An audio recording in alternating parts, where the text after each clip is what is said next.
All right, good morning, everybody. If I can ask everybody to please take their seats and pull the crowd forward. Thank you for being here. Thanks for coming to another edition of ABNY Talks. I want to thank Citi for hosting us and for being the great corporate citizens that they are. But I really want to start by saying we're so grateful to have these wonderful panelists with us today and to lead this important and critical conversation in this time. So look, on the surface, our city has recovered from the pandemic's economic toll, and last year we fully regained the nearly 1 million jobs we lost since 2020, and that's good news. But if you dig a bit deeper, we see that today's prosperity is becoming more and more concentrated. Unemployment for Black New Yorkers is double that of white New Yorkers. Median wages and household incomes remain down, and since 2019, poverty has risen faster in New York City than any other big city in America, according to the New School Center for New York City. I know we talk a lot about we're the safest big city. This is a fact that is not such a good fact about our city that we have to address. Setting aside all the things we need from Washington, how can we marshal the enormous resources that we have in order to change these trends? So our moderator today is the great Jennifer Jones-Austin, the CEO of the Federation of Protestant Welfare Agencies. She is one of the and they are one of the giants in the social services landscape. Here at ABNY, we have a special love for Jennifer and the work she did around the 2020 census and how successful that was. She has been one of the most sought after counselors to mayors, literally going back multiple administrations, and that's really for a good reason. She is wise, she is compassionate, and she is incredibly effective. So we'll be talking about issues at the nexus of education, workforce development, and social justice. We're really lucky to have the panelists here, and so Jennifer, I'll throw it to you. Thank you. You are more than kind. Mr. Rubin is more than kind. He's extremely generous, and he's now made me a little nervous because now I have to live into all of the great things that he said about me. So I'll try to relax and lean in and do my part to make sure that they don't walk out of here thinking that you embellish, because you certainly don't. It's always a pleasure to be with ABNY, to work with ABNY. I greatly respect, I appreciate, I admire the work of ABNY and how you helped us as a city, New Yorkers, to continually center on the critical issues, some of which sometimes we're not even thinking about, but the issues that impact us all. And so to be invited to be a part of this conversation this morning, it's something that I greatly appreciate, and it's an honor, it's a privilege. So it's going to be a great conversation. It's an important conversation. It's a conversation about a persisting challenge throughout America, and something that is acutely experienced here in New York. Unemployment, underemployment, and the lack of gainful employment for Black New Yorkers. Joining in today's discussion, as I call your name, please come up and take a seat, and whoever I call first gets to decide which of the 4 seats that they prefer. Valerie White, Senior Executive Director of LISC New York, Local Initiative Support Corporation. Valerie has an extensive and impressive background working in and across the private, public, and nonprofit sectors to inform and advance economic and community development. And in her current role, she's responsible for leading the creation of an economic and community development ecosystem that addresses deep-rooted systemic inequities.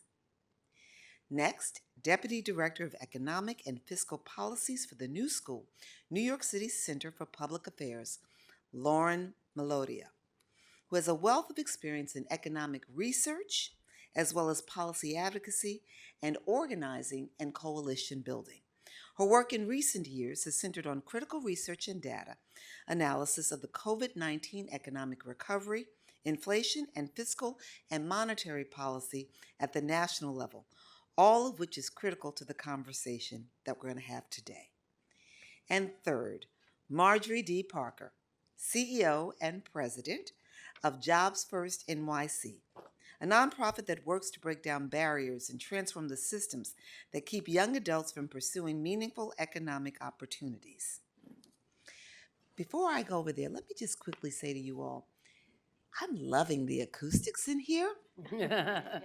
Like, this is what it means to have like the best acoustics, right? I feel like I could sing, but I don't sing, so I'm not going to try. All right, so good conversation. important conversation, a conversation that I'm anticipating will leave us all in a place, in a space where we are thinking about what more we can do, how we can, at times, if need be, show up differently so that we can affect change in a meaningful way. In order to have this conversation, what I believe is that we've got to first center on why this is so critically important. And I'm going to tell you that as an anti-poverty advocate, and I call myself a justice warrior, it's important to have these conversations with people who are feverishly working in the space so that we can bring attention to not just what the data at the surface tells us, but what's behind the data. What is driving these, these numbers, these disparities? Why do they persist? And so that we don't offer up Band-Aid solutions or momentary solutions, but rather solutions that are sustainable, that get at the core, address what looks like what is presenting as the problem, but the root of the problem as well. And it's exciting to be able to do this, have this conversation on the last day of Black History Month, right? It's the shortest month in the year, but this year we got a bonus day. Yeah. And so to close out Black History Month with a conversation of this type, during Black History Month, what we often do is we center on the contributions of African Americans to the building of America. We recognize the greats, if you will. Frankly, I tell people all the time, everybody, as Martin Luther King said, everybody can be great because anyone can serve. And we're all great if we're showing up, doing the work that we've been birthed to do, purposed to do. What doesn't happen enough during Black History Month is the centering on the progress yet to be made and why that progress has yet to be made. And so, ABNY inviting us into this conversation gives me hope that it's not a conversation I'm having with myself alone, but a conversation I'm having with ABNY, with all of you, and with the three today.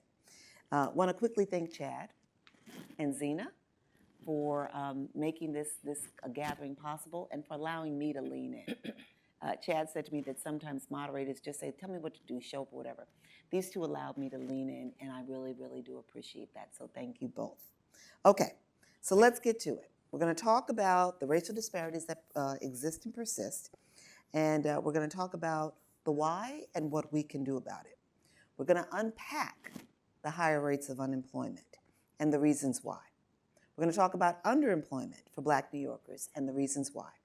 And we're going to talk about gainful employment or the lack thereof, the disparities that exist and why. So let's begin with unemployment. Now, unemployment occurs when someone is willing and able to work but doesn't have a job. Lauren, in your work, you are continually looking at the data. And your work is to help us appreciate not just that there's data out there, but what the data tells us. So let's begin looking at the data. But the first thing I want you to do is help us appreciate how the unemployment rate is calculated. Help us to understand who's included, and why. Sure, thank you. So the unemployment rate is calculated by looking at the number of people who were actively looking for a job in the past 4 weeks but were unable to get one. That's the numerator. And the denominator is all of the people who are in the labor force. So that's people who are unemployed and people who are employed. And I bring up the denominator because it's important because there's a lot of people who aren't in the labor force that are working age in New York City, eligible to work, wanting to work, but have dropped out of the labor force because they haven't been able to find work. That's not to say that every working age person wants to work. There's a lot of people who are doing care for their families, are in school, but there's a significant number of people who are kind of undercounted in the official unemployment rate because they've stopped looking. So the number is good, but it's not necessarily all telling. Exactly. Okay. What is just for kind of contextual purposes, what is the national unemployment rate right now and broken down by race? Sure. So, I mean, we've seen nationally a real celebration of low unemployment. The unemployment rate for the fourth quarter of 2023 was 3.7% of the labor force. And the other thing that's been celebrated is that there's been a closing of the black-white unemployment rate gap. Historically, because of the legacy of and persistence of racism in the United States, there is a gap between the black and white unemployment rate. Nationally, it's usually the black unemployment rate is twice as high, but right now we've seen it close. And so overall unemployment rate is 3.7%. White people have a 3.4% unemployment rate, and black people have a 5.6% unemployment rate. And that's being celebrated because it's the lowest we've seen on record, actually. I'm going to say something that I should but shouldn't. Yeah, it's not low enough, but I'm just that, I think it gives you a sense of kind of what our expectations are, how we understand the U.S. economy working. And the number comes down to 3.7 because we have significantly higher numbers of white Americans in the labor force than we do black. I mean, we have, population-wise, we have a significantly higher number of whites than blacks, 15% white. And I'm just saying that's why the number can be so high for blacks, but the overall number looks lower. Well, I think the black unemployment rate is high. There's actually also been a real growth in black labor force participation in recent years because people have been able to find jobs in the economy post-COVID, kind of, this shift, this moment in the economy. But they're not getting matches in the job market as quickly as white people are because of discrimination and other systemic issues. Let's talk about New York. Yes. Let's talk about the New York numbers. New York is not in a moment of celebrating its black-white unemployment rate gap. Our latest estimates show that actually the black unemployment rate is 3 times more than the white unemployment rate in New York City. Now, New York City has a higher overall unemployment rate, which is, I think, one of the drivers of this disparity. We had a sharper shock to our economy from COVID here in New York City, and we've also had a slower recovery from COVID, and slow recoveries aren't good for addressing labor market disparities historically. So right now in New York City, we have a 5.1% unemployment rate. It's actually higher than it was before the pandemic, whereas nationally the unemployment rate is lower than it was before the pandemic. But we've seen, the unemployment rate for white people in New York City is 3%, and for black people it's 9.3% in the fourth quarter of 2023. And what about when we look at gender? How does that? Yeah, so we can kind of disaggregate the data by gender, age, immigration status. In New York City, black female labor force experiences a 7.3% unemployment rate, while black men have a higher unemployment rate, around 12%, 11.8% to be precise. But what we have seen is that, like nationally, there are a lot more people joining the labor force in New York City trying to find jobs, and they're just having a really hard time finding them. And I just want to add in here, last week there was an article that was, there was a release of a report by the Robin Hood Foundation that demonstrates that here in New York, poverty among children has increased. We need to make that connection, because poverty in New York City among black and brown children is significantly higher. If you have higher rates of unemployment for black New Yorkers, then that's what you're going to see, and especially for black women when they are, in the main, the breadwinners in their households.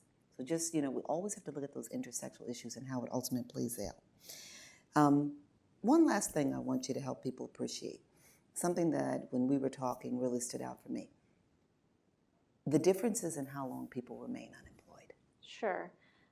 So there is, all of this data comes from a Bureau of Labor Statistics survey. So it is a big survey that a lot of people participate in, but it is one data source, and that's why I'm excited to be here to kind of talk through these numbers and how they make sense and what we make sense of them here in New York City. But one of the questions is, well, how long have you been unemployed? And when we look at it by race and by gender, we find out that Black people tend to be unemployed for 10 more weeks than white people do. And this is just people who are currently unemployed. So it's not like, oh, after 33 weeks, I finally found a job. What we know is for people who are actively looking for work, the average amount of weeks people have been unemployed are about 22 weeks for white people in New York City and 33 weeks for Black people in New York City. This is very sobering, Dave. Yeah. Very sobering. It has real impact on, are you going to drop out of the labor force altogether, your income, your wealth, I mean, so many things. So we really need to make sure that we come up with some You don't solutions. make a lot of money. Do you have a lot of money saved to weather this? Yeah. Not so much. Valerie, what do these numbers tell you? Do they reflect what you're seeing? Yes, absolutely. First of all, I wanted to talk a little bit about the fact that New York is slower to recover from COVID. And what we basically saw during COVID is it basically sort of pulled back the curtain on systemic inequities that exist that kind of just went underneath the radar. And suddenly there was a lot of attention, oh my goodness, we need to, there's inequities, wow, right, that we didn't know. And there's gonna be all this investment from philanthropic sources and corporations and the like. And that had its day, and now we're seeing, right, a sort of a pullback from that. Even generally corporations moving out of DE&I, which is not directly the same, but it's the same conceptually when you think about standing up a mission. So I'm not surprised at all with those numbers. What we are seeing is the continuation of who is in the labor force and who is dropping out, right? And so I suspect that the number of unemployment amongst Blacks in New York is much, much greater because we're not counting those who are considered to drop out. And what does actively looking mean, right? And in the labor force, it means you're registered somewhere with the unemployment office or whatever, right? And after a certain amount of time, you can't continue those services, so they may be actively looking, but they're not being counted. And that's the type of thing that we see in the work that we do at LISC. I'm not surprised at all by those numbers. And how do you use then, so like appreciating that there are some who are not being captured, how are you using data, how are you using the information to drive the work that you're doing? The data helps inform, along with other socioeconomic data, the investment that we place in a particular community because we are a social impact investor. So we see our investment as an ecosystem that funds on different elements of economic development in a community that can address sort of the wealth attainment opportunities for particular folks in the community. So we'll look at the unemployment rates, we'll look at the poverty rates, we look at things like social determinants of health, which you mentioned, and health disparities, as well as the opportunity to be housed, right? Which is sort of the fundamental thing that starts for a family to be supportive and grow.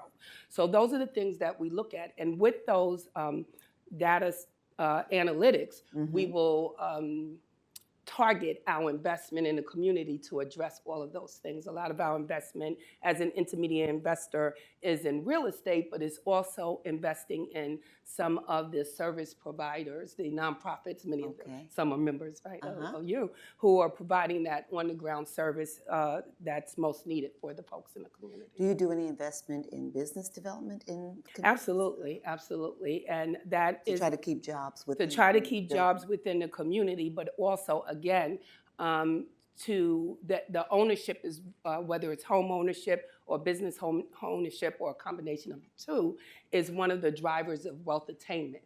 And so we look to see where, across the state of New York, where those gaps exist, particularly for traditionally disinvested populations or underserved populations, and then target our investment in that area with housing, business development, economic development, and social supports, so that you can build through an ecosystem, whether it's pockets of community, the rise up of wealth. And what's so critical about your work is that when we look back, over decades, what we can appreciate is that in communities where we have high concentrations of people of color, there has been for decades underinvestment by government, by business. And so we haven't had communities where you can look within and see a whole community with economic development that allows people to thrive even within their own communities. And a lot of the research has shown us through the years that, like many people have to actually leave Black New Yorkers, have to leave their communities where they live to venture outside to get a job. Sometimes here in New York City, they are actually, 2-3 zone in terms of like the commuter costs to go out into another community to find a job that maybe doesn't pay them. And so now the dollar that they make, it's not staying within the community. Right. And it's also lesser in terms of the impact that it has on them and their families. Yeah, and that's an important point. That's why the concept of investment ecosystem in wealth attainment and wealth growth and economic development is so important. I did say we do work across the state, and I'll just quickly say, even though we're here in New York City, this has also been a focus of our work in Buffalo, along the Jefferson Avenue corridor and the east side, where we've actually seen, based upon, and we know this, historically, interstates being built and cutting off communities, isolating them from the ability to get to places of work, and that contributes to the unemployment. So some of the investment that we're doing there is looking at alternative, and of course clean, right? Clean mobility, right? Because our communities, the Black communities generally, or other minority communities generally have more impact on non-clean mobility or non-clean, development of businesses. So that's one of the work processes that we're looking at in East Buffalo, and we're doing similar work on job attainment and wealth growth in Brownsville as well. So we marry those two communities together. I really appreciate your sharing that, because what you're helping me to in this moment center on and think about, and perhaps others in the room, is the issue of actual access to employment.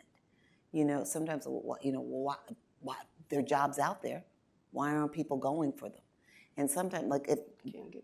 they maybe even can't get there. Critical question, and I think it's part of that kind of root cause analysis, why this is happening in the first place and what do we do about it. Marjorie, let's talk about the young people.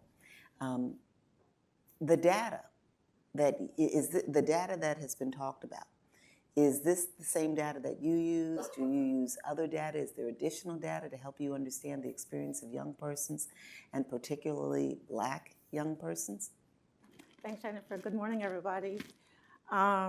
Yes, and more. But first, I want to respond to data point raised here and raised by Valerie as well. The Blacks in New York are heavily concentrated in retail, hospitality, and these front-end jobs, right? Many of those jobs went away during COVID. Those industries, right, retail, hospitality, they've been slow to recover. So Black unemployment has also been slow to recover. So there are essential workers, essential sectors. The other sector that we don't talk a lot about are the nonprofit sectors. And the nonprofit sector is essential sector with essential workers, and they weren't defined as essential workers, and that sector has also lost large numbers of people move out of that sector to go to other places, or they're unemployed. They haven't come back from being out COVID, or they can't go somewhere 5 days a week, as most of our frontline services. So for young people in New York, and I'm specifically talking about 16 to 24, we look at this data that you've laid out, but across New York City, there are about 18 neighborhoods with high rates of young people who are out of school and out of work. So these are 16 to 24. So we look at that rate. We look at the rate of graduation, what high schools have high graduation numbers, which ones have like 23% graduation numbers. Shockingly, there were actually a few up to about 3 years ago. We look at where young people getting jobs. How many young people are going to colleges from different neighborhoods? Are they graduating from college? So for example, In New York City, I know David Banks mentioned this number when he first came in, because we often look at the rates of graduation going up in New York City high schools and the higher number of people going to college. But when you look at the number of people that 2 years later, that number has dropped significantly. So you'll have 69% of high school graduates going to college. You check the numbers later, and there are 30% of them left in college. Many of those people are black. Are black young people who are unable to finish college. So they leave for various reasons: housing, transportation, resources. And so they flush back in, and they're in the frontline jobs. So these are retail, hospitality, and the lower end of healthcare.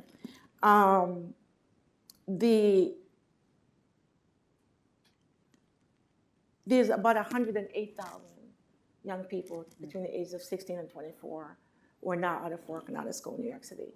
A third of those are black. They're in neighborhoods like Brownsville. That Brownsville has about 67% black population still. It's one of the historical black communities in New York. It was pretty higher until about 10 years ago with an influx of immigrants to those communities. So these are the things that we look at. Place, what's happening in place, what are the resources available in those places. We talk to young people about their experience in place. I think place-based solutions, going outside of they're the bigger systems issues that we always talk about, but there's systems in communities at the community level.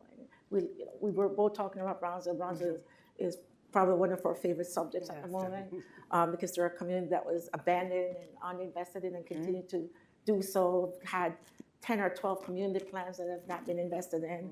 But what we know that Brownsville has a set of people and justice fighters who are completely focused on the economic mobility of historical residents of Brownsville.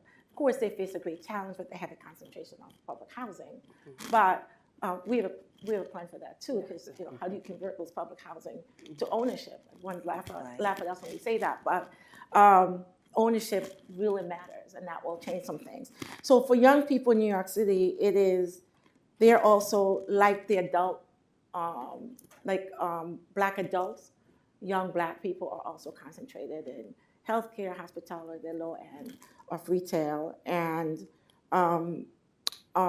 also among the black immigrant population, that first generation. What we find in our data is that they're doing slightly better than historical black, but mostly they're like residents or citizens, or they became citizens. If they don't have citizenship status, the data shows that their outcomes are similar to historical African Americans. So I don't know why that in particular is the case, because we haven't disaggregated and figured that out. I don't know if you figured that out, but that's what we're finding among young people. It's interesting. I remember back in 2011, I attended a meeting of White House officials unpacking the census data in 2010. And we talked about that very issue, that for immigrants of color, the employment rates were higher than for people who, like for naturalized citizens, higher than people who were born here in America who are of color. And what they were leaning into was something that was very difficult to quantify.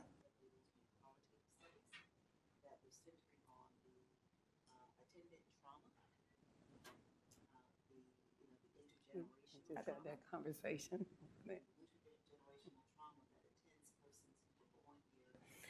Whose families were enslaved, and the years of persistent, consistent systemic racism, in that immigrants of color who come from other countries, come with the mindset of this is a place where I can dream and believe and I can prosper, but that African Americans who've been here are like, this is the place where I've been kept down.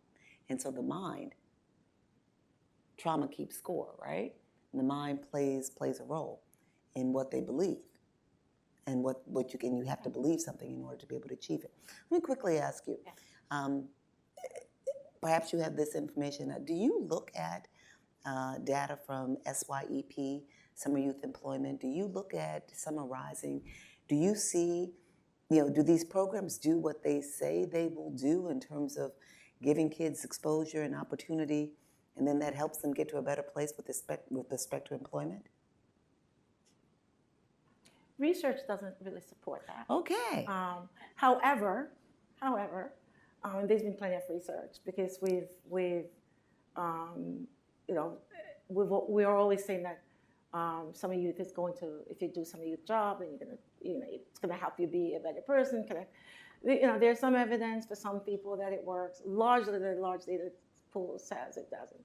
The last research we saw showed that it will, if you are a young person across the 5 boroughs of New York City, and you are engaged in summer job, then you're out the house, you're out working someplace, you're getting paid, you're less likely to be home, outside your house, engaging in havoc, simply, right? So it's and anywhere in the United States, if young people are working and they're engaged in the summer, they're less likely to be engaged in activities that you'd want them not to be engaged in. And that's for me, that's like the simple logic for summer youth employment. I think for some parts of that program, for some subset of young people who would never have had the exposure to be in some places, to get the work-based learning experience, to make the connection and network, which is often an issue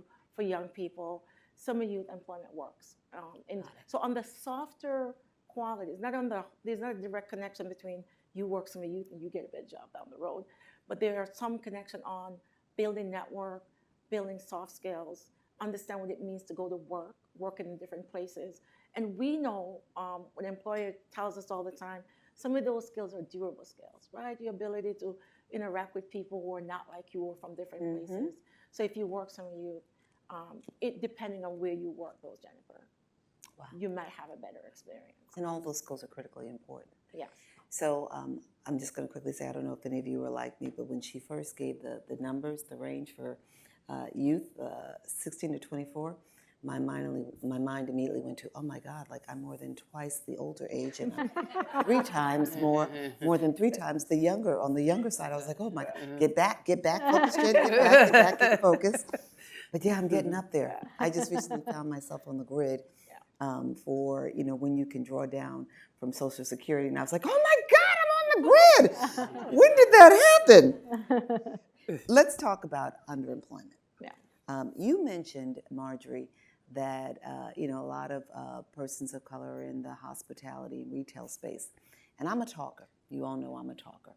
I am quick when standing at a counter, ordering coffee or a muffin or whatever, to engage in conversation with the person who's helping me, and I find so often that the barista, she's a college student who couldn't get a job in the field that she studied.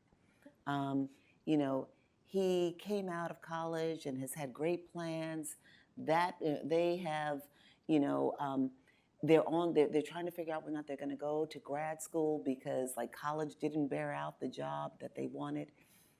Underemployment, being paid less for the job that you work, or I should say, or having skills that don't rise, that don't align with the work that you're doing. They exceed the work that you're doing.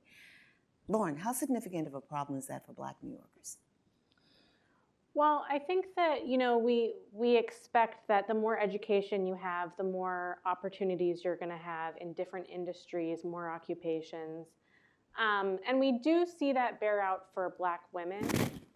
We look at the unemployment rate gap between Black and white New Yorkers by education level, because there's this myth that you can just educate your way out of this problem, and it's largely untrue. I mean, for Black women who have a BA or more, they have about the same unemployment rate as white women with a BA or more. But when you look at men, it's not the case. There's a 3% gap between the Black unemployment rate for men with a BA or more and the unemployment rate for white men with a BA or more. We also see that when you're looking at lower levels of education, there's a pretty wide gap between black and white workers. So, you know, we have like seen an increase in high school graduation rates in New York City, which is amazing. But when you compare white and black New Yorkers who have a high school diploma, there's an 11% gap. So you're coming out of high school, and you're trying to find a job, and white workers are able to secure work in the labor market here much faster than black people with a high school diploma.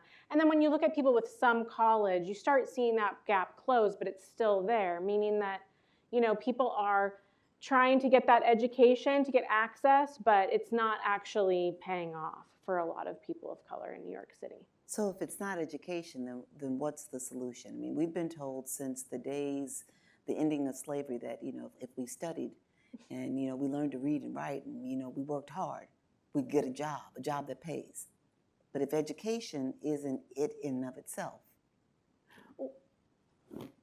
No, I think you need, if you were to ask me, two things I think about. You know, my dad used to tell me this all the time. When I told him I wanted to work in the anti-poverty business, he's like, I don't understand. You can volunteer for that. You're never going to get rich. Facts. For some people, that is. More and better education.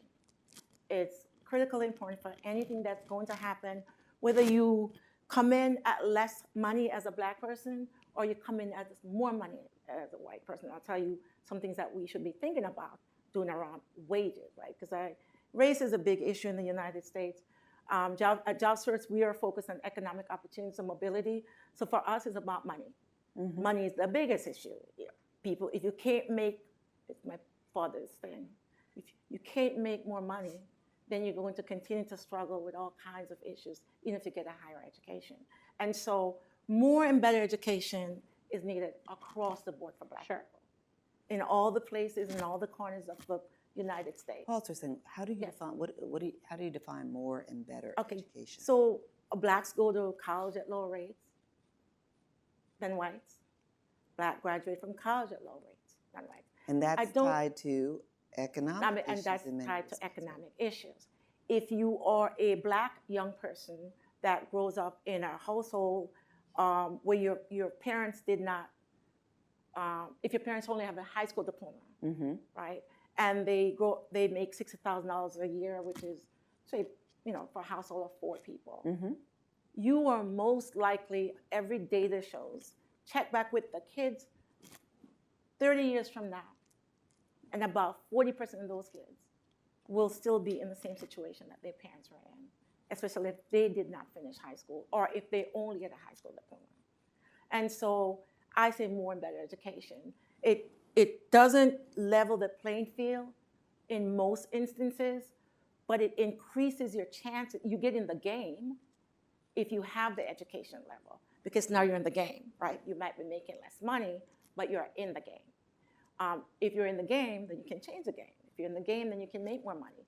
But if you can't get in because education barriers keep you out, and so that's what I mean by more. Like, we need more people in education. Better education is what we know from across our work, that, you know, all education isn't equal. All colleges aren't equal. All opportunities based on the college you go to aren't equal. So to a conversation we had about blacks getting into better colleges or more elite universities, mm-hmm. It's probably something we can talk about another time, not today, because that kind of gets me all riled up. But so more and better education, more money. Black people simply need to make more money.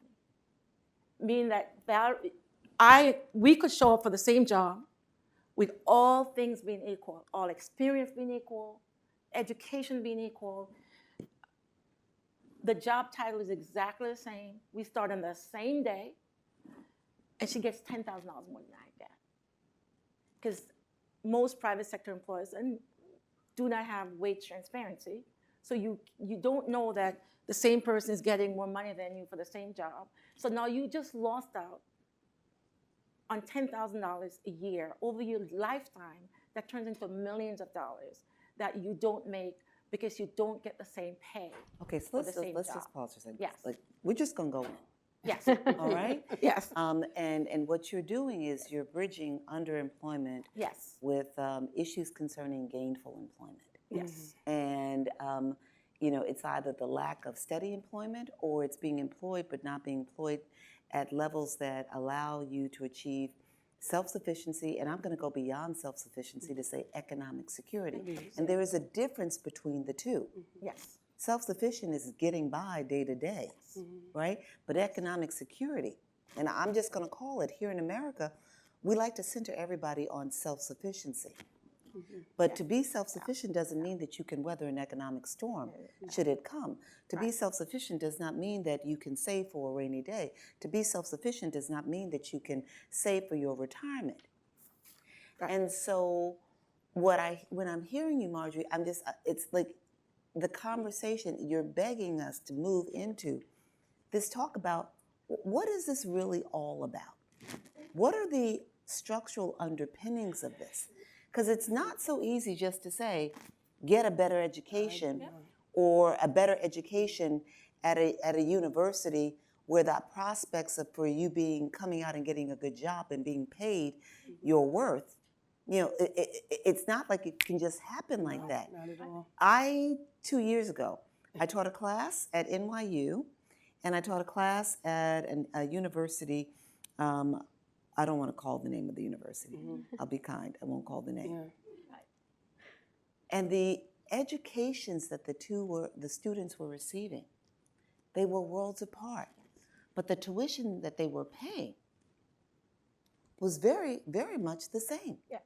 And it pained me because I thought these kids are going to come out with a degree and will not be able to find a job from this other university, the non-NYU university. What are we talking about here at its core? Is this structural racism? Is it structural economic deprivation?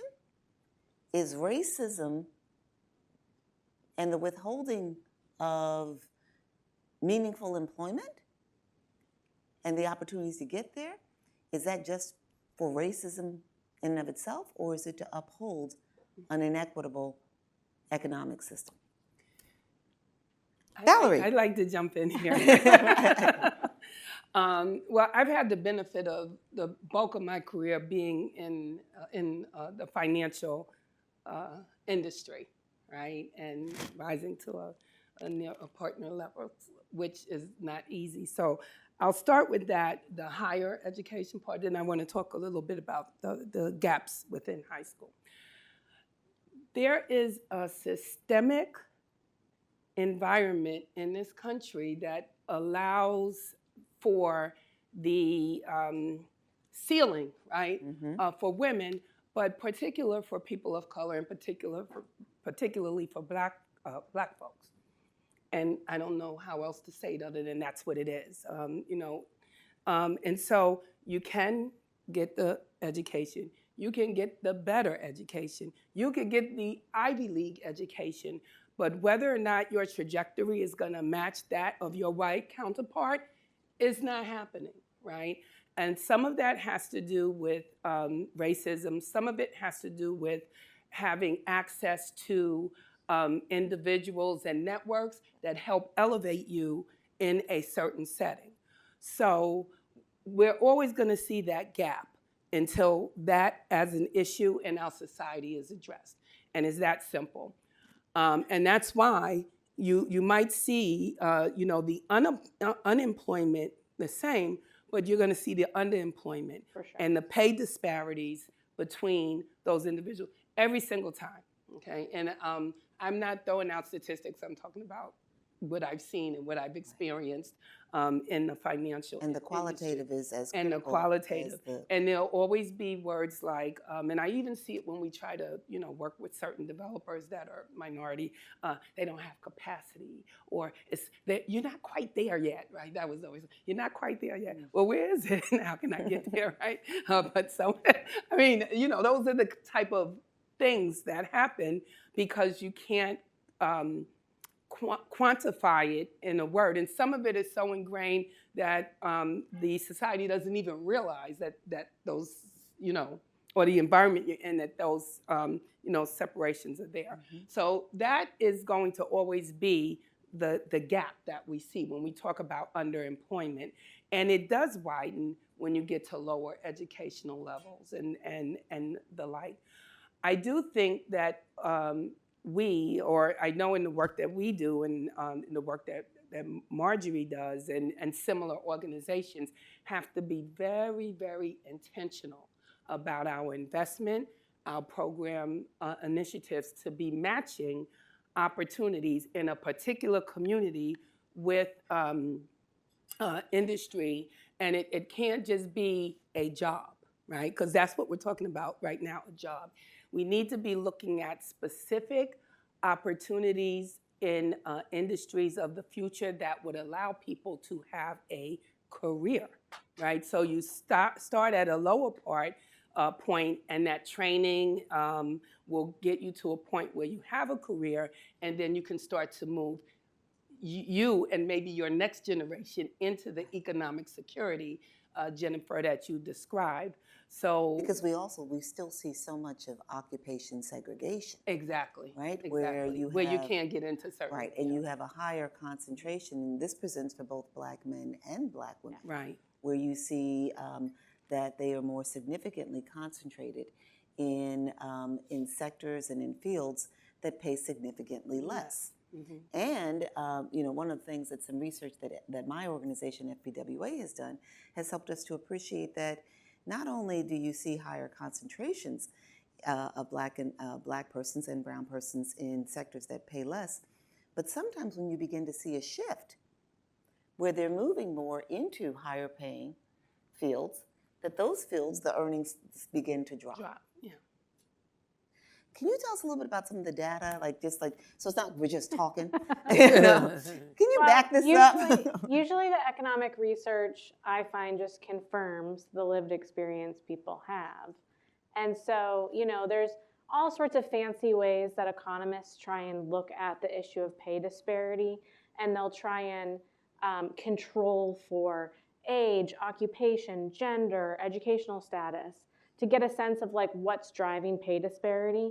And there's always at the end this component that's unexplained, which is just blatant discrimination, gender and racial discrimination.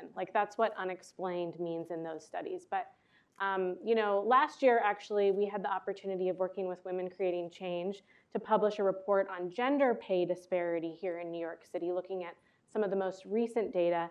And while we didn't do that, distilling each component, definitely found that there's both, a rising gender pay disparity and that it cuts across race, pretty significantly here in New York City.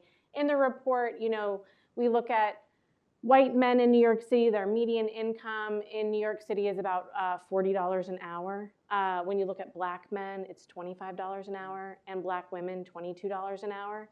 And one of the things in that report gets back to the occupational segregation thing that you mentioned, which is that we see that a lot of the growth in that disparity in New York City in recent years has to do with the fact that we've got more and more jobs that women are sorting into that are just low-paying jobs. And we're looking at, healthcare and social assistance jobs, a lot of nonprofit sector jobs.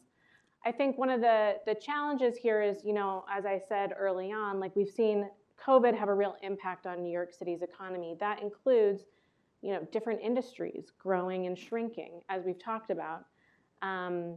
And whether or not people are able to pivot in this new environment to a real career opportunity in a new New York City economy, we're definitely seeing that race and gender are, there are barriers for people based on race and gender. And as you say that, I can't help but think about the national statistics that say that, 1 in 10 Black children lives in, 1 in 3 Black children lives in poverty, compared to less than 1 in 10 white children. And when you appreciate that the Black woman is the primary breadwinner, sometimes the sole breadwinner, in as many as 2/3 of Black households, if she is paid less, right, and in many instances, she is the most educated, most educated in our society as a segment, of our society. So she's the most educated. She, because of intergenerational inability to build wealth and equity, probably, to get her college and graduate degree, she's had to take out loans. So now she's got significant student loan debt. She's paid less, right? And because of other systemic issues, she's most often the primary breadwinner in her household. Well, it just stands to reason, it bears out that her children are going to grow up in poverty at a significantly higher rate. Which leads me to this question, and it's all tied to employment, underemployment, the lack of gainful employment, despite trying to get it ahead. What are the structural barriers here that we have to overcome? We're living in this moment now where, affirmative action, has been turned upside down. The attacks on diversity, equity, and inclusion are fast coming, and they're fast and furious. And dare I say that the DEI, it's actually being co-opted in many respects. It was not about just give anybody and everybody a handout, but it was really creating a new framework for America, a new structural framework where everybody would have fair and equal opportunity. But it's now being turned upside down. So how do we, I don't think this is simply Black people aren't getting out there trying to find a job. No. It's not Black people aren't doing the work to actually help them become gainfully employed. But there's structural issues, in my estimation. Tell me if I'm wrong, and tell me what we should be doing. So I'll take the go first. I think I'm going to talk a little bit about our kind of our approach to that structural issue. The 16 to 24-year-old young people still, it's where we think we can have our greatest impact. And nothing about older adults and stuff. I'm just not inspired to make those kind of changes. But we talk about choices, right? And so what we talk about now is young people need to know and understand enough about what careers and career tracks look like, where jobs are growing, to make better choices. But they also need to understand where along, if, across New York City, 10 regions, healthcare, social assistance, and education are the largest. Well, in the Bronx, we're the largest employers. But where along those structures should you be targeting for a job, right? Because usually Blacks are concentrated at the lower end of that. So for us, we talk about what are young people learning in high school that help them to understand, I want to be in healthcare, but I don't want to be a doctor, and I don't want to be a nurse. Where in healthcare should I go that I can make money? So for example, we look at data recently and talk to some of our hospital partners that tell us we can't find surgical technicians. Those jobs start at $73,000 a year. That's a living wage in New York for a family of 2 or 3, for example. And so what we're saying is that help younger people understand, yes, you're interested in these sectors. Here's what jobs pay in these sectors. Here what would be required to do these different type of jobs, so that they can make some better choices about where they're going to focus their energy on, so that they can get started a better paying job. And does any work have to be done with those sectors to actually make sure that the door is open? Yes. So largely like, healthcare, social systems, and education, those salaries are more transparent in many ways. So you know what the salary is going to look like. So you can, they'll say we pay from 75 to 78, for example. And in those sectors, those doors are usually open at the entry level. It's just like any other corporations in America. Once you get up to the middle, you try to go from middle to the top, is where even in this sector, education, social assistance, you find the same issues, right? They largely have DEI in some of these places. They like to tell you, if I ask Montefiore, how many Black people you have employed, Montefiore's like, we're based in the Bronx and all over Westchester. Of course, a lot of our employees are Black. I said, well, how many of them are from the Bronx? And how many from the Bronx are in executive management? It gets trickier when you start asking those questions, because they largely reflect in the social sector, in the health and the hospital sector, in the education sector. Once you get to that middle, it looks like the rest of corporate America. Right? Most of the folks up and down those ladders, right? So I think the work in that space needs to be more intentional. And the questions, especially on entities that get public monies, those should be asking them hard questions about what their strategy, looks like for promoting people who are of color up into those executive suites. And it needs to happen across all the sectors. For us, we focus on young people, and we're always thinking about, green economy is growing in New York City. 200,000 jobs across the state last year, 400,000 projected. We looked at those jobs. Many of those jobs, and this, are going to be in this living wage. Right. When tech took off, we got left behind. We, as in Black folks, talking, because we got on the train too late. And then when we get into those jobs, we leave them at high rates because we feel unwelcome, which we're probably not going to talk about today, but the need for Black to build more Black businesses and Black-owned businesses. That has declined a lot in New York City, and that needs to change. But And also the money's not there. the money's not Right. there. So those are structural issues, right, that we need to work on. But for us, we focus on young people and really try to educate them and get our partners to educate them. Work with about 200 organizations across New York City. On the green economy, the first green economy network in the country is here in New York City. And it's really organizing the skills training providers and the employers to help us understand what's coming and how we're going to make sure that young Black and brown people across the system, high school system in New York City, understand what that looks like and that these are the jobs that they should be thinking about. So that's what we do from. So it's the critical engagement approach. It's not just, just go get a job, but let's think about That's what happens. Sometimes young Black and brown folks are encouraged to do, and I'm a big fan of vocational training. I grew up under the British system. We still value that. But here in the U.S., it's usually this breakout, especially Black and brown people go to the vocational skills training that are at the lower end, and the whites go to the vocational skills training that are at the higher end. And then we get Ronald Reagan, I blame Ronald Reagan for this. We got rid of vocational training and said everybody have to go to college. And then Jennifer, they go to the two colleges that you talk about, with all things not being equal. And then in one of those colleges, it's mostly Black and brown people and stuff. So I'm saying a lot to say that we have to start earlier, and we have to build structures earlier. That structure is going to come in how we inform and help educate the next generation of young people about the choices they need to make so that they can access careers that make more money, and not just go with what people tell them into the places that make less money. And so this is, it's historical, right? The Black being encouraged to be in the type of employment and have access to that type of employment.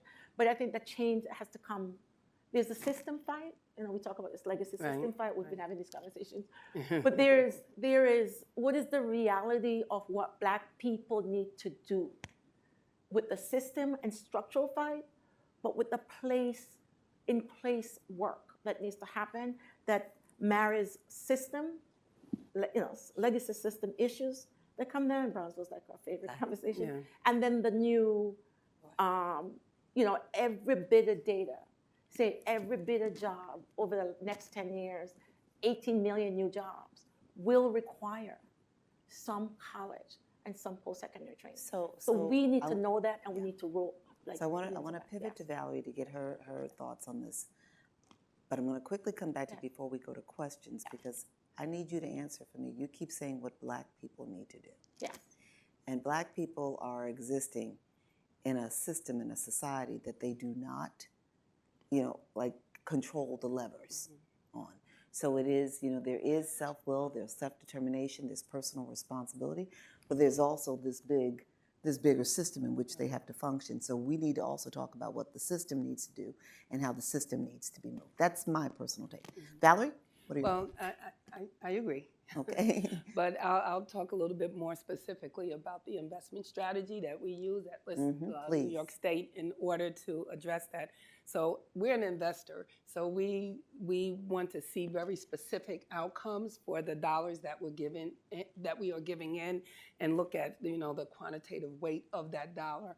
So I mentioned the ecosystem before. So we look specifically where our investments are, what type of industry opportunity might come into a community where we invest, and then we we go right for the juggler there. So we talked about Brownsville in particular. We know that the New York State has a couple of offshore wind facilities coming to Red Hook and other parts of Long Island.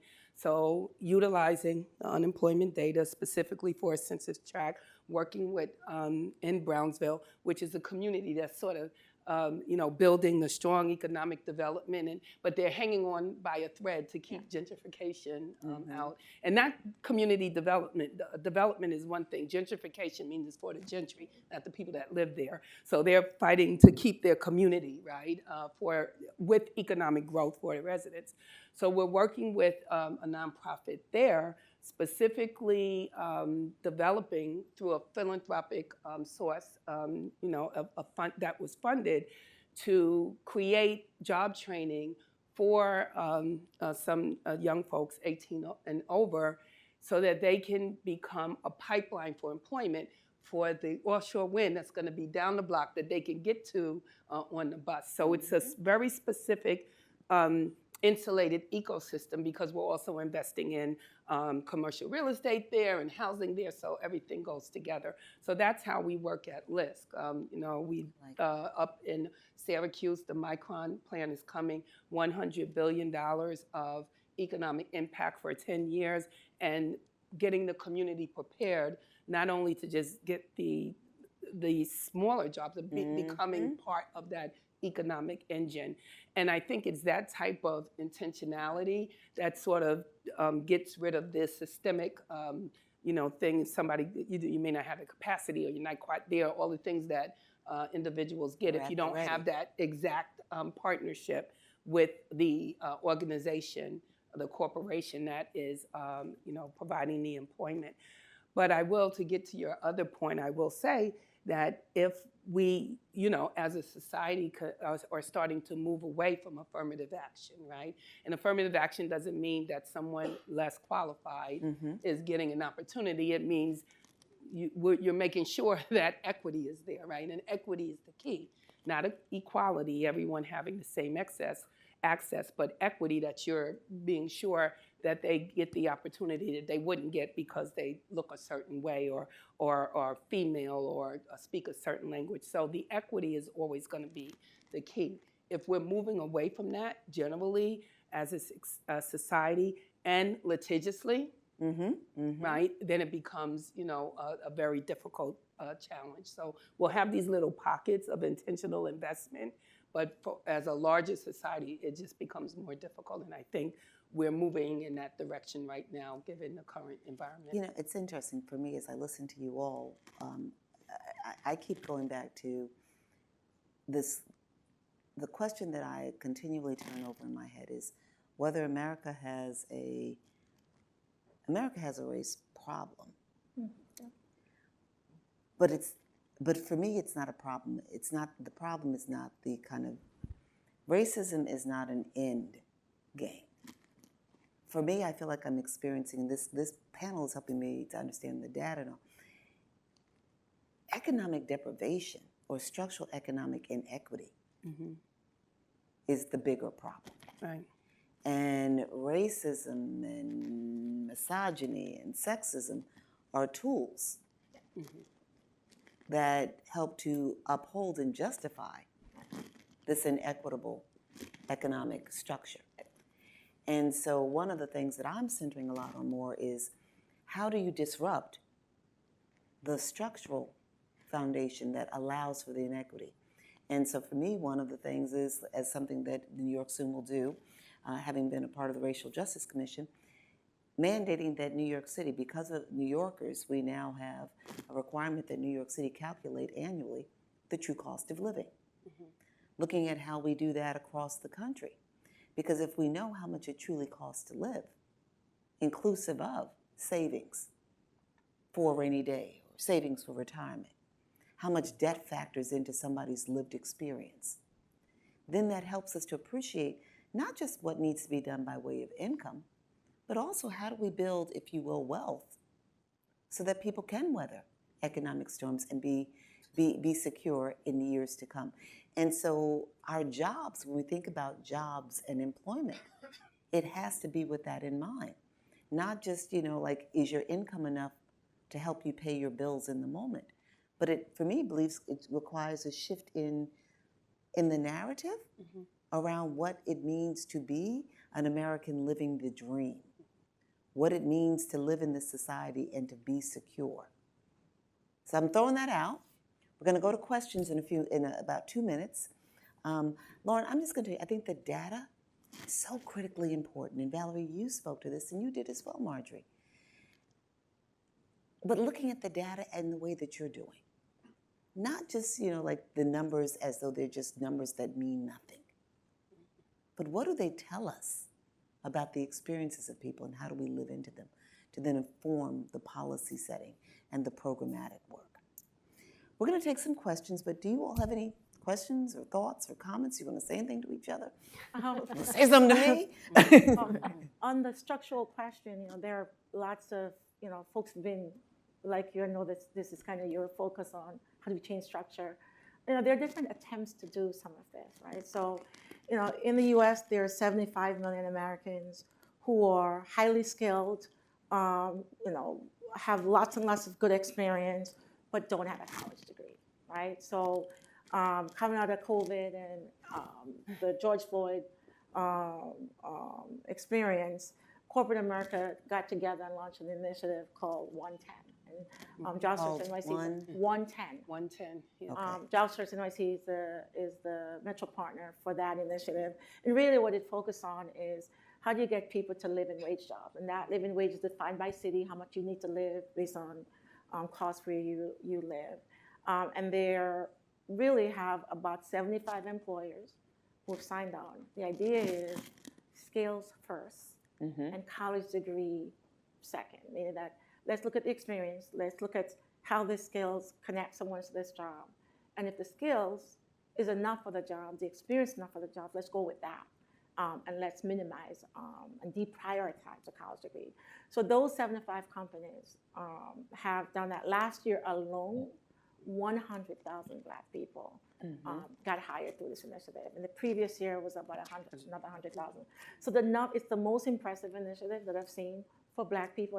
Is a direct connection to, I have the skills and experience, I can't get the job because the structure says I don't have a college degree, and deprioritizing the college degree, all those people are making more money.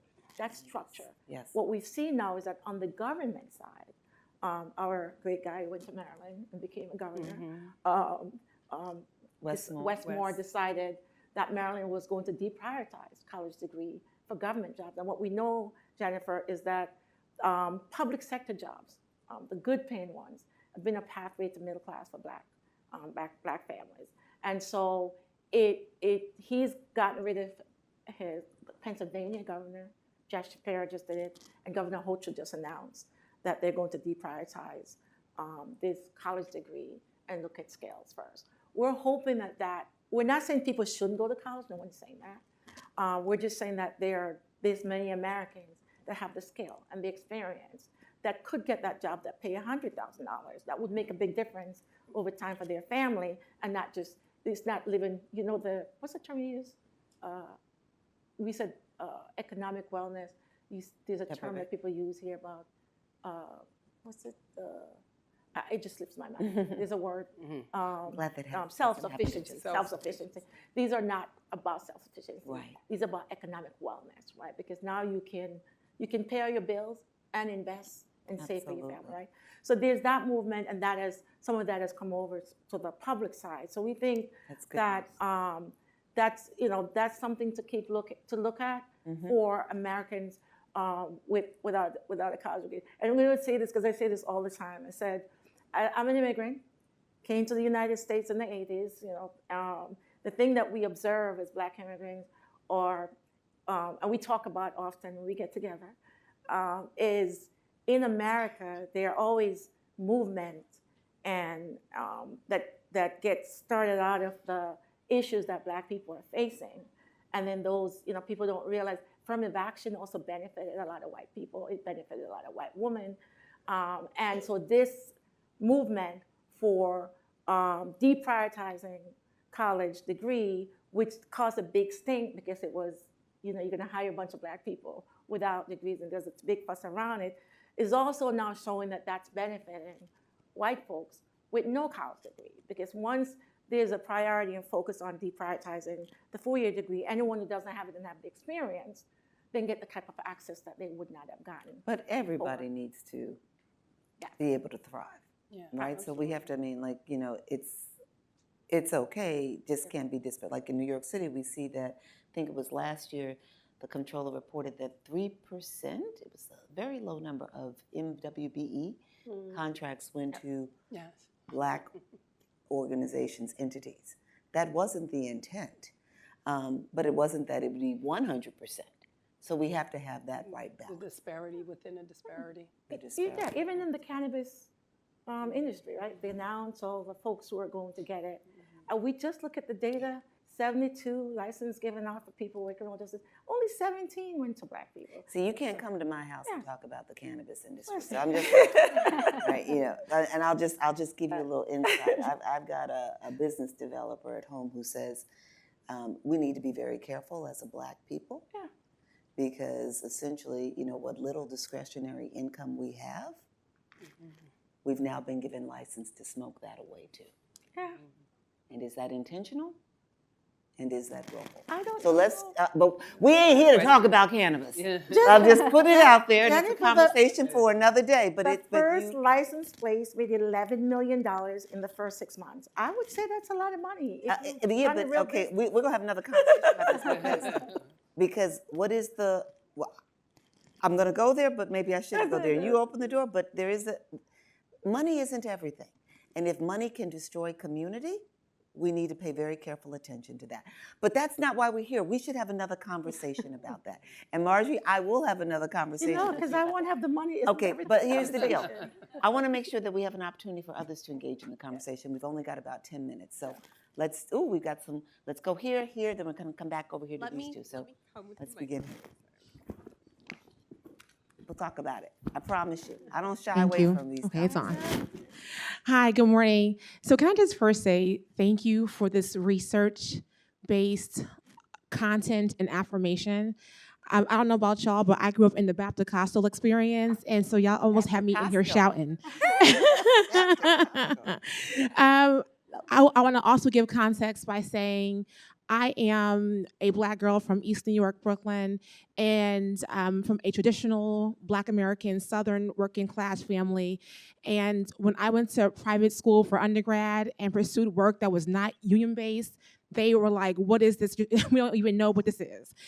And so I hear you all. I see it in the work that I've pursued.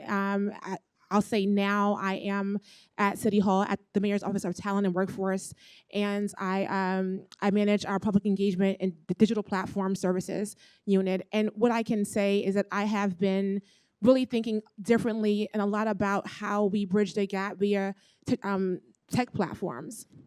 Where have you all seen gains from your perspective on not just getting Black and brown people into tech roles, but thinking differently about how we use and engage in tech platforms to be connecting to one another and to opportunities for both for training, for employment, and education? Thank you. I'm going to jump in quickly. I do think that is definitely an industry where there is opportunity for growth and wealth attainment and economic sustainability. Here in New York City, I also think we have a digital divide that's real that no one talks about. We talk about, oh, we'll get folks computers, you can do that. But if you don't have the infrastructure to support the ability for multiple people in a particular community to be online, then that is going to exclude, right, a certain amount of people out of that industry. I know I'm a houser, so there's a lot of bills that says now if you build new housing, you have to include the internet hookup and all of those things, and that's great. But and the thing is called a node, because I found out during COVID when my internet kept going away, I found out how it works. If the communications companies don't have this node or whatever the thing is that can support extra utilization in a neighborhood, it becomes an issue. So if you have, if you're in a community, someone wants to get into IT and be able to do certain things, or they want to do remote work, and you have homeschooling, and you have internet, and the company has not put enough space in that concentrated area to accommodate all those folks, then we still have that sort of gap of access. And we talked about it a little bit during COVID. Now, no one's talking about it too much anymore, but that is a real issue. So what you're saying is that it's just not the job, like the job. It's again this whole thing about access, Yeah. and the intersectionality, the ecosystem, all of this. Yes, absolutely. Sir? Good morning, everyone. My name is Vladimir Sterling. I'm the co-managing partner of Leroy Capital. We specialize in economic development, private equity, debt financing, and we do a little bit of government relations. And I am here today because of Valerie White, period. Reason being, I actually also just became an ABNY young professional. In the last couple of years, I've more or less gotten into the political space of New York City, and coming in, one of the first lessons I was taught was to protect Black women. And I come from a Black woman, so I thought to myself, okay, that kind of makes sense. Reason being, again, I'll mention you, Valerie, and a lot of Black women that I support, a Black woman would never steer a Black man astray. There will never be a detriment. That's the experiences that I've learned. Yet in my community, there is a disconnect between Black men and Black women, unfortunately, in my beliefs. How do we open up the conversation for Black men to work more with Black women, to support one another? Because whether it be a sort of distrust, or I can't really put my finger on it. Yet, from my perspective, I found it so easy, and I owe any ounce of success that I have to Black women, and it's literally just being there to support them, making them feel secure when they're in a room full of people that don't look like them. So just giving them that boost. And I love it. I see my mother, I see my sister, I see my aunt. I was the young man in the kitchen listening to all the aunties. I still listen to The View at 11 o'clock in the morning, Monday through Friday. But why? It's lessons that I'm being taught, and it's the know about on how to navigate this society. So again, my question to the panel is, how do we get more Black men to support Black women? It clicked for me, but it may not click for a lot of other people. That is that is yet another conversation that needs to be had that I don't think can be captured in like 2 to 3 minutes. Greatly appreciate the question, Vladimir. And I'll just quickly say that when you ask that question, one has to lean in and appreciate, again, the structural underpinnings of the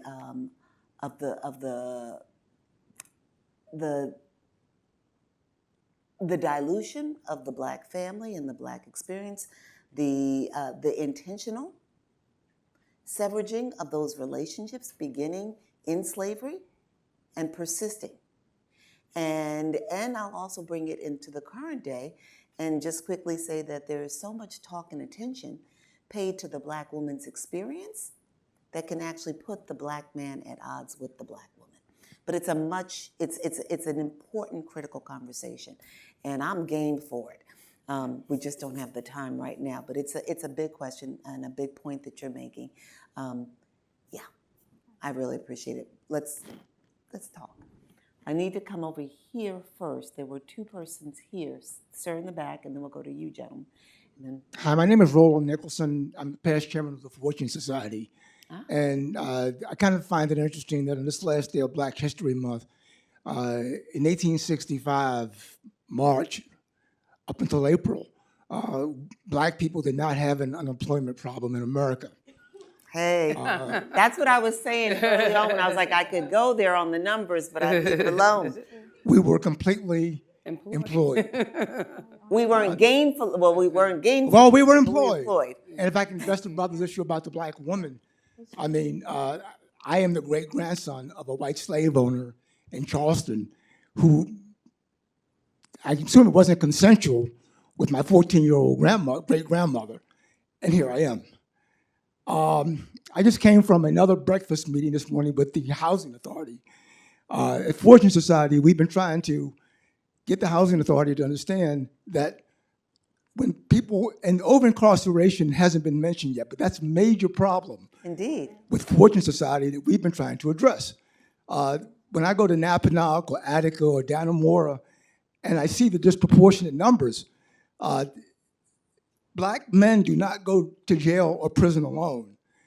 They go to jail or prison with families left in Bed-Stuy and Harlem and East New York, whose employment opportunities are forever housing opportunities, as I said 2 hours ago at the Housing Authority chairman, impacted by that over-incarceration. We don't have an intergenerational transfer of wealth. We're having an intergenerational transfer of the same problem over and over and over again. I just told the Housing Authority chairman, we don't need a Robert Moses to come along to build stuff, to fix stuff. We are not addressing, this is the greatest, I went to law school here, studied here, because I thought if the energy to do anything could be done, my father said, it's in New York. When I became the chairman of the Fortune Society, my father said, do you have housing? No, we don't do housing, we're helping people get out of jail. He said, well, if you're just helping people when they got out of jail and they have nowhere to go, or nowhere where their children and families were living while they were in jail, you haven't addressed the issue. So help us because we're running out of time. What is Well, the question is that how do we incorporate the issue of over-incarceration? Because that has a tremendous impact on housing and employment, and the reason why our children are not going to be have the opportunities that we would like them to have when they do come into the job market. Thank you. Right, and I think this, I know this all goes back to this overall, the intersectionality of all of these issues, and I'm going to go again and say the intentionality that attends all of these issues. And so, when we talk about over-incarceration, we have to look right now what do we do around the issues that contribute to incarceration? And we begin with the fact that here in New York City, it has been well documented that 40% of crimes are attributable to poverty. Now, that does not mean that poor people are more likely to commit crimes.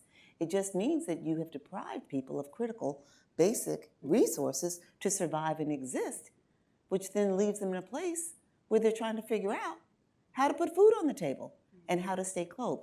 So a lot of this has to, again, go back to the underlying, underpinning structural issues, the design of a system that intentionally keeps some people from having and others from not having.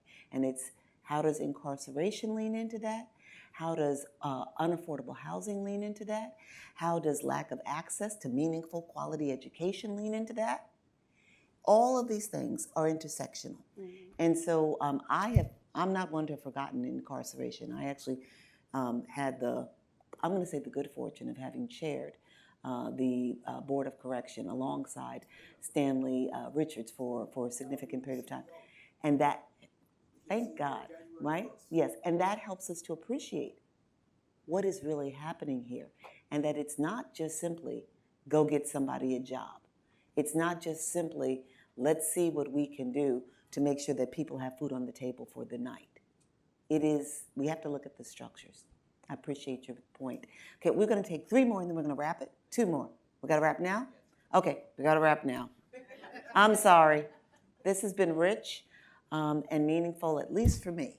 And I hope it has been for all of you. And essentially what I take away from all this is that we've got to keep having these conversations. Conversations, breed thought, creativity, a way to think about how to engage differently.